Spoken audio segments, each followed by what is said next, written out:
And then Verstappen coming out, after the practices and qualifying, saying actually we're a lot slower than we thought we would be. We didn't think it'd be this bad. Listen, some of the overtakes on Red Bull, Hamilton going past him, brought back good times. Even Leclerc was unlucky with the pit stop because they double stacked and they actually did a really good job.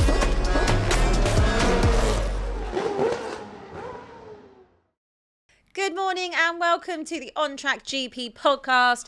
It's myself and Matisse here. We're going to be talking about the Singapore Grand Prix. And it was quite possibly the best Grand Prix we've had all season. Of course, the one that we're not there for the watch along. We're not here for. Joe's not there either. Nope. I'm looking for his reactions everywhere online. I can't find him. He's gone Do you know missing. what I mean? He's gone missing. We're under the lights, feeling very doled up. Yeah. And we missed the greatest Grand Prix of the season. I But know. Listen, when I watched it back, it was unbelievable. It was just as good as everybody said it was. So, yeah, I'm looking forward to talking about it.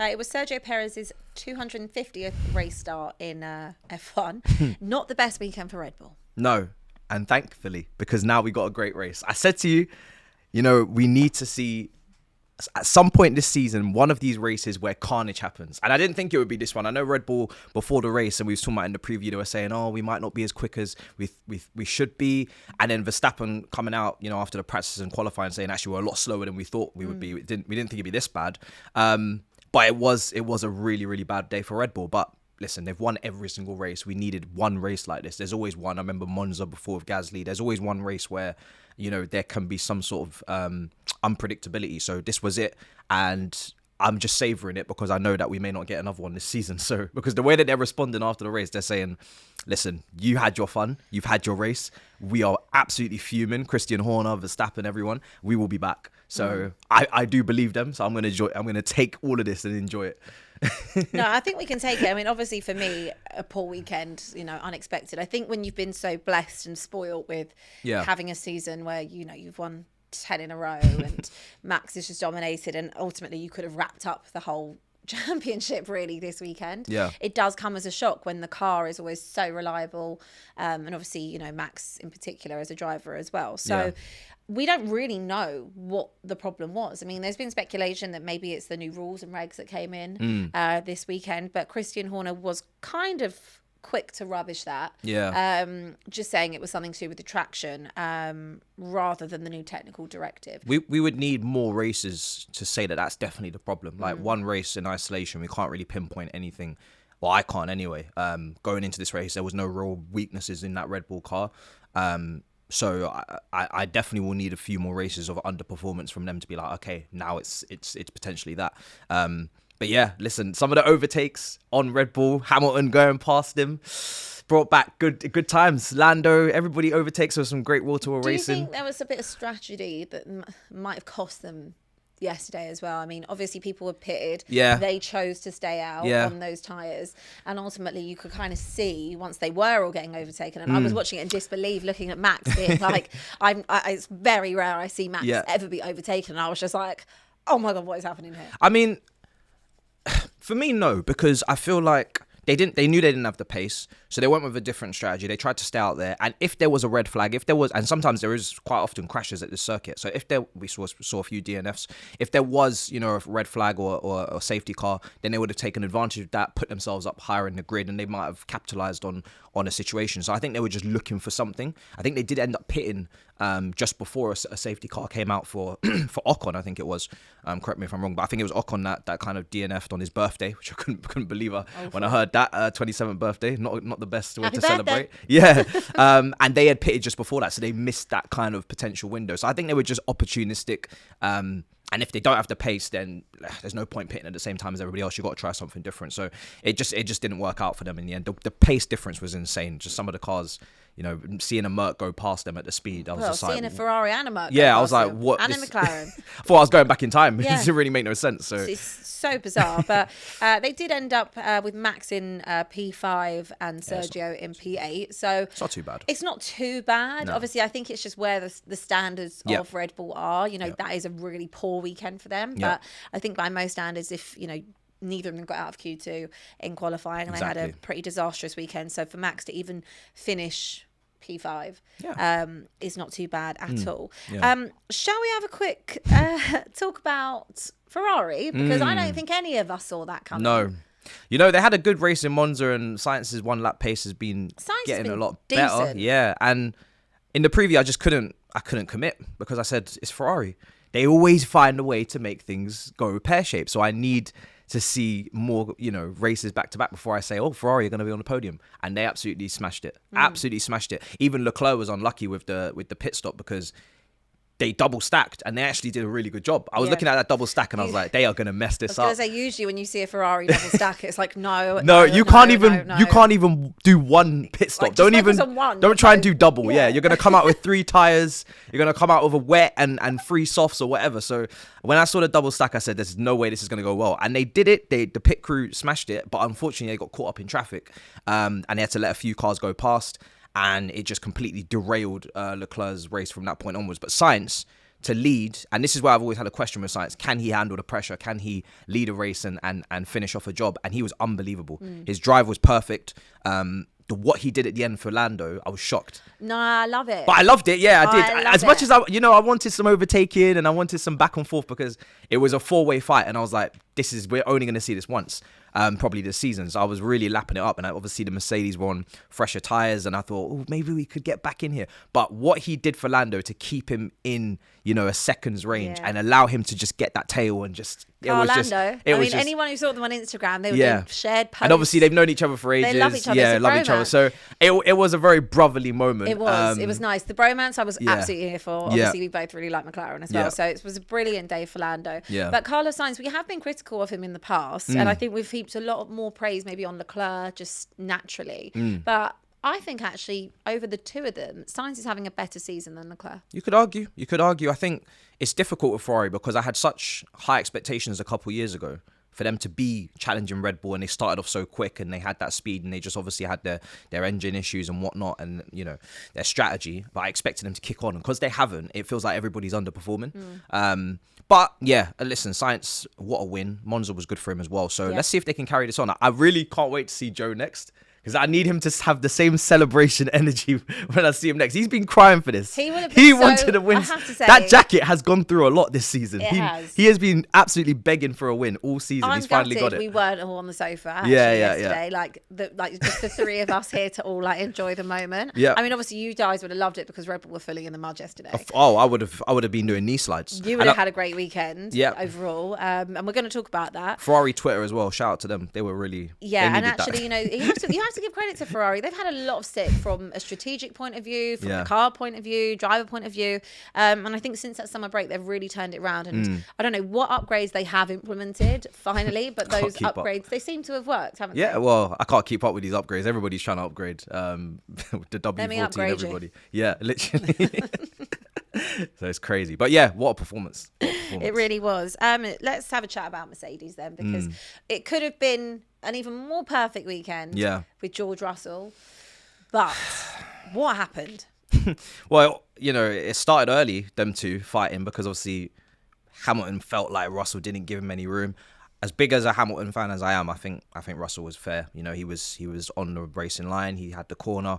And Hamilton needed to, kind of drop off and sacrifice, and he didn't. Went around the edges, and ended up having to give a couple places back. So that's where the rivalry was already building, and it was already showing that yes, there's a team game to be played, but these two really want to get their own here.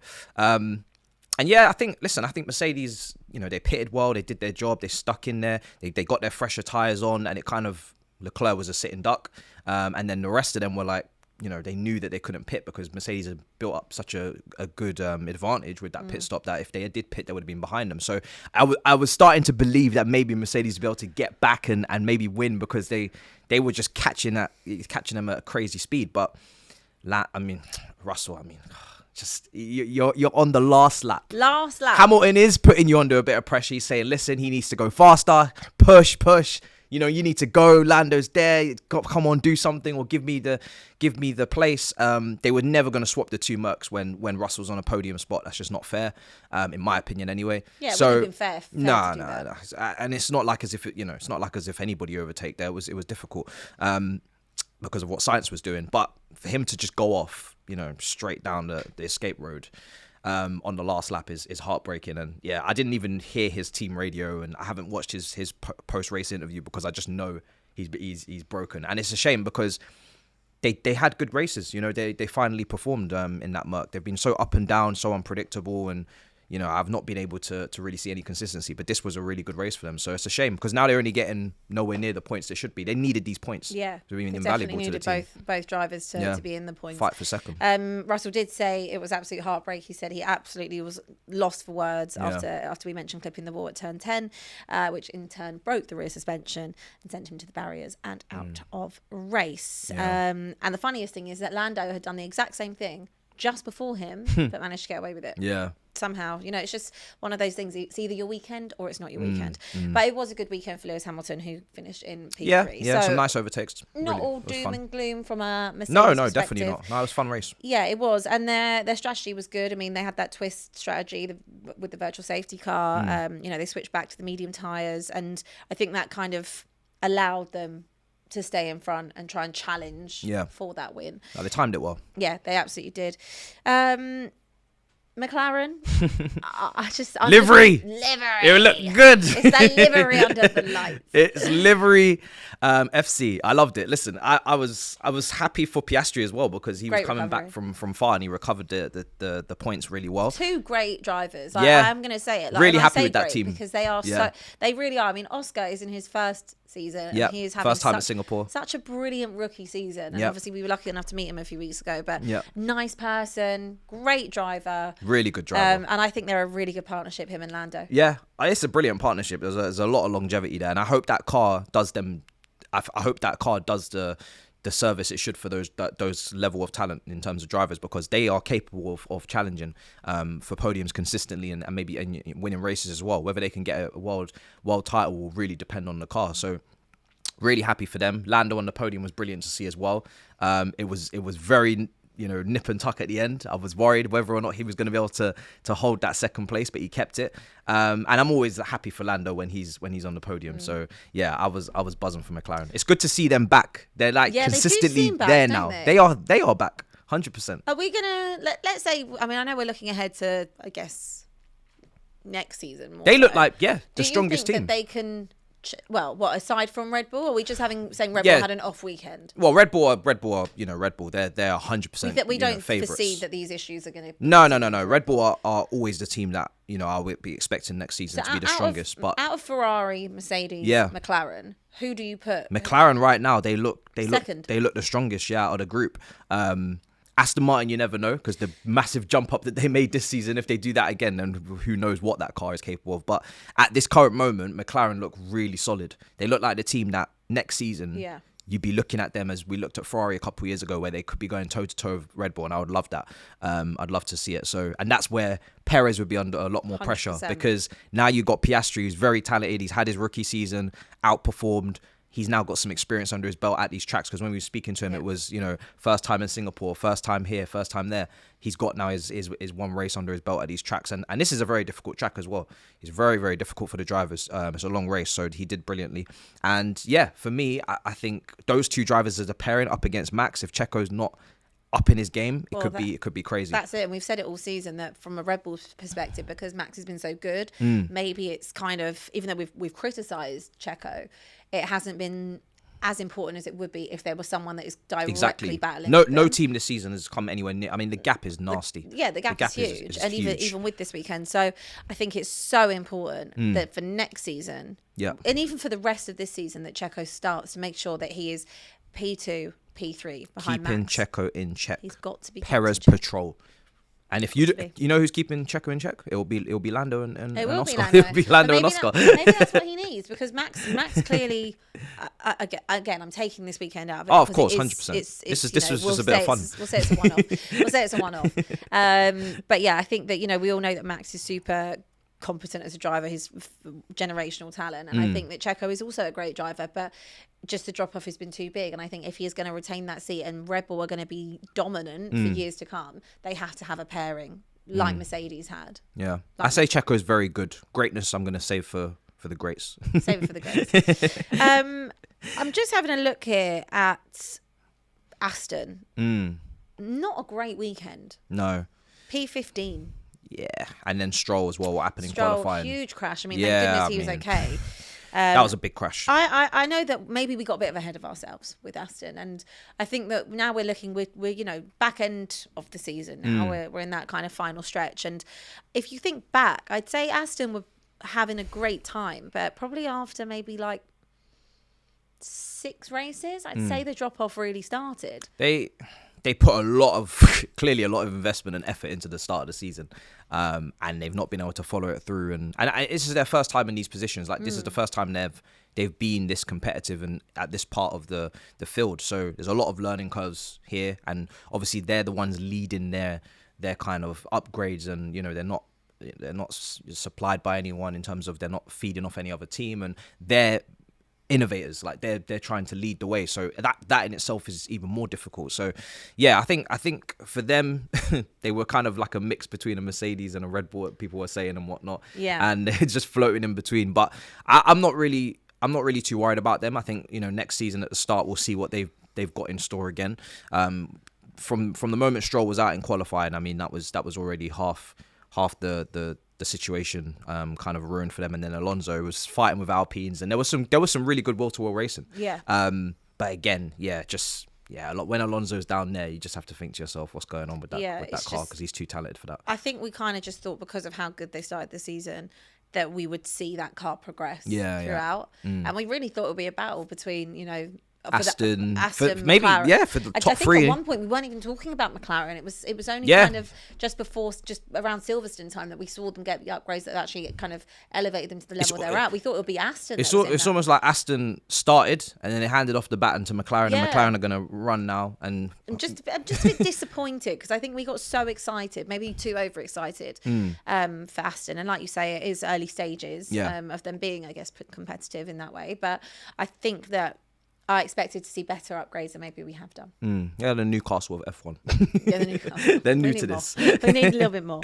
Alpine, Pierre Gasly with a P6. Not a happy birthday for Esteban Ocon, who had a DNF. But credit to Gasly, P6. Yeah, big afternoon. credit. Yeah, I mean, Gasly's more than capable of this. They got a very good driver lineup. So whenever there's like you see with Red Bull, I mean, we're going to get to it with Liam Lawson and what he was able to accomplish as well. Whenever there's a race like this, where I mentioned Monza before, if there's someone that's, or a couple teams that are underperforming, Gasly's always ready to take a little bit of an advantage. And I think for me, I think for Ocon, he showed some really good overtakes, which is why I even feel even more sorry for him. I can't remember who it was, but he did a really, really good overtake in this race. I'm forgetting who it was over, but I just feel like because of Ocon, they could have done much better. They needed those points as well. That's another team that are in that midfield fight, and this was a really good chance to capitalize, and they've only taken that half of what they should have. That midfield battle is so close. It's really close this year. It was so close. There's no one that's been standout, because I feel that obviously Aston, as we said, had a great start, so they kind of pushed themselves up higher. Now we look at McLaren, they've kind of completely come out of that, and we're talking about them closer to the top. But when I'm just looking at this, it's so funny, because we had one car that never raced, which was Lance Stroll, and we had 4 DNFs. So that put Alonso at the complete back of the grid in the Aston. And that was George Russell with the DNF, Valtteri Bottas, Esteban Ocon, and Yuki Tsunoda. So there was actually only 15 cars racing. Crazy to have so many DNFs. With 19 starting, so What do you think all these DNFs... This track is not easy. I've seen so many crashes on this track. It's a street circuit, so... It's almost suffocating, like, at times. In some of those corners, they're so tight, and those sideboards are just staring you right in the mirror, and you're going at such speed, and any minor little mistake, and it's just, the race is over for you. If you clip the wrong board, you're done. So, and I think some of them as well, maybe some, I mean, for Russell, his tires, and there was some wear and tear there. So for some of them they were unlucky, and some of them just, I mean, Sargent as well. It's just it's just rough. It's not an easy track. It's not an easy track at all. Liam Lawson with the AlphaTauri coming in P9. Not bad at all.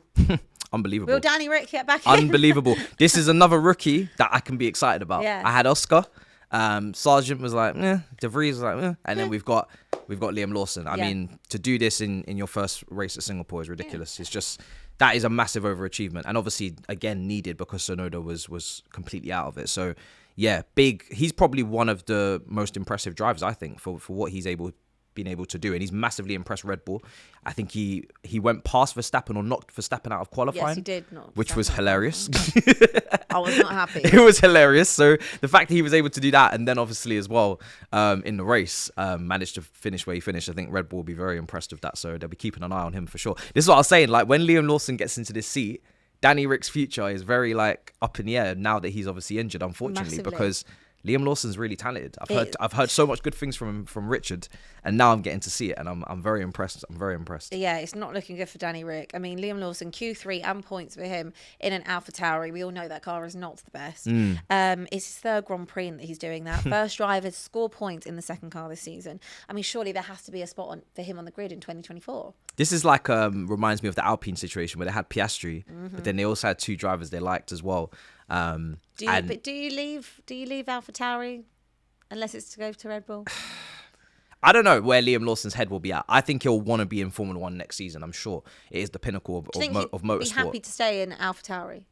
Oh yeah, I think so. Yeah, I think if you're Liam Lawson, you're just happy to be on the grid for sure. In your first season, even Verstappen, I think, started at Toro Rosso, and then he had to obviously go to the Red Bull senior team. So I don't think there'll be any sort of overinflated ego there. I think you know George as well started at Williams and went to Merck, so you're always kind of expected to start at a feeder team and then go up.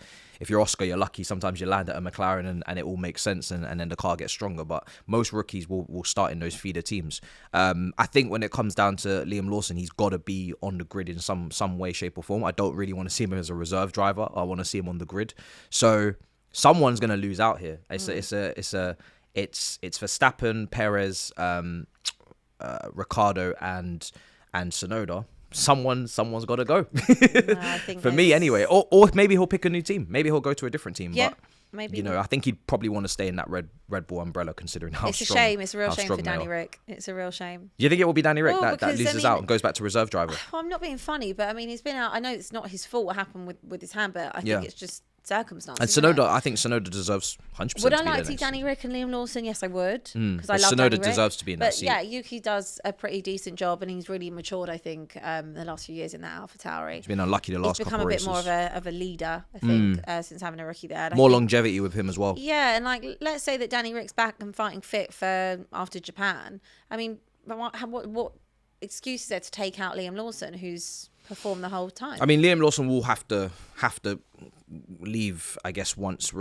Danny Rick's fit, just purely because he's contracted to be with AlphaTauri and to be driving for them. But Liam Lawson would have made his mark, and people would have sat up and seen what he's done, and there'll be shouts for him to be in for 2024 in next season. Yeah, for sure. Be interesting, definitely to see. Alex Albon finished P11, Logan Sargent P14. Another decent-ish day for the Williams. I mean, did we think there was an opportunity here to maybe get something in the top 10? For sure. I mean, especially for Albon, we've seen him do it before. So when there's this many kind of incidences and issues on track, if there's only 15 cars racing, everybody should be looking to take something from that, because you don't get many opportunities like that this season.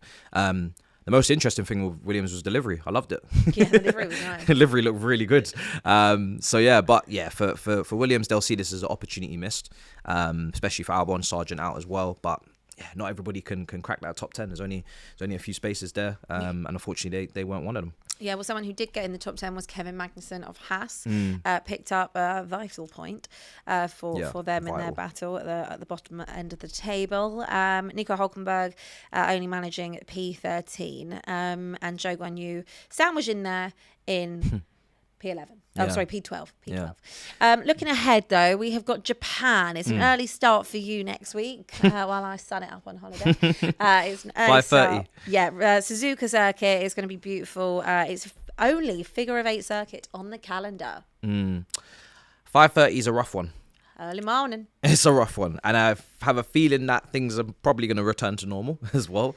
But I'm looking forward to it. This race has given us a little bit of hope where maybe, hopefully, issues will continue for Red Bull. But no, let's I highly doubt. not wish that. Let's not wish let's that. wish on that. us, Let's definitely please. do that. So Look at the rude. race we got when Red Bull finally had a few issues. We had the best race of the But why season. can't you have that issue while Max is leading in front No, by 13 seconds? because no, that's not going to work. But that was a 4-way fight at the end. We had overtakes. We had everything. I'm convinced they've just done it for Drive to Survive, just give you one race where it's a bit more competitive. Do you think so? Yeah. You think they've had a word with Christian Horner there's something dodgy turn the engines down or something? Yeah, something like that. Obviously, Max last year secured his second World Championship. at this track. And there was a lengthy delay also last year due to rain. We know that Japan in particular, any of these Asian circuits, there is always that issue with the weather. Yeah, I remember it now, Not fun. We don't know, obviously, what's going to be like. That better not happen this time, honestly. Don't even think about it. What do you think will happen if we get a mad rainstorm? I will cry.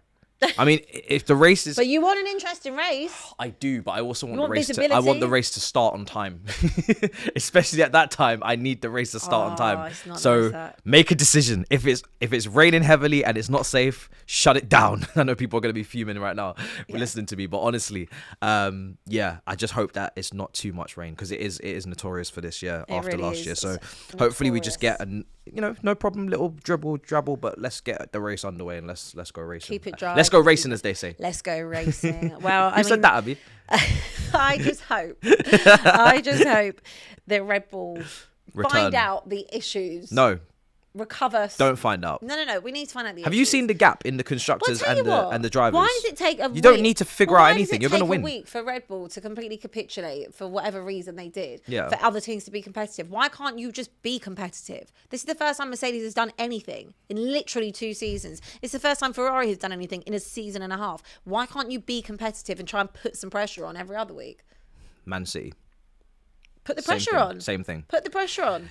Come on. Sometimes in F1, we need a change in the rules and regulations to stop a team like Red Bull from dominating, and I think now is the time. Well, time we saw this weekend that racing is much better when Red Bull are the way they are. Well, time will tell whether or not this has affected Red Bull, these new technical regulations. But as I said at the start of the pod, Christian Horner was very quick to dismiss that. Yeah. But if they are not back to the Red Bull that we know, we will have to start asking some serious questions. I mean, they spoke it into existence. The whole week they were like, we're going to be so slow. We're going to be awful. It's weird, isn't it? It's really weird that it's like they knew. They knew. Yeah, they did. I didn't believe them. I thought they were... I thought they were just happy. Yeah, I thought they were bluffing with us. I thought, okay, you might be a few tenths slower. Whoop-de-doo. Do you know what I mean? You're still going to lead by, 10 seconds to the 15. But no, they clearly had issues. So, yeah. Any bold predictions for Japan?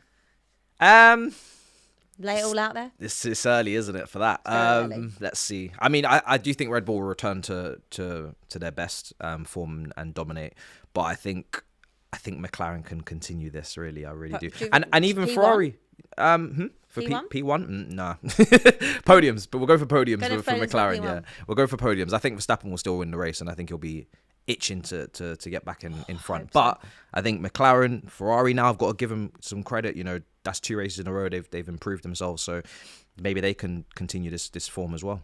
Yeah. Okay. Well, that's everything for this week. I look forward to hearing everything about Japan next week. Monday. So it just turns out that I guess, Red Bull can't be invincible, but it was an amazing weekend if you were a Ferrari fan and a Mercedes fan, and of course, a Lando Norris fan. Exactly.